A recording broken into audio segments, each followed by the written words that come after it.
Saudaraku, Ivan Gunawan resmi hengkang dari Brownies sejak 8 Januari 2024 lalu.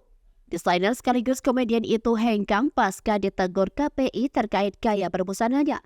Kepergian Ivan Gunawan dari Brownies tentunya membuat banyak orang sedih. Banyak fans dan juga para artis, rekan sepenanggungan Igun merasa sedih kehilangan sosoknya yang penuh tawa di Brownies. Salah satunya ialah Ruben Onsu. Melalui tayangan YouTube Trans TV Official, Ruben Onsu mengaku marah dan sedih ketika kepergian sahabatnya. Apalagi mereka berdua dikenal sudah sering melalui suka duka bersama sebagai host Brownies. Menurut Bensu, menemukan chemistry dengan rekan artis tidaklah mudah.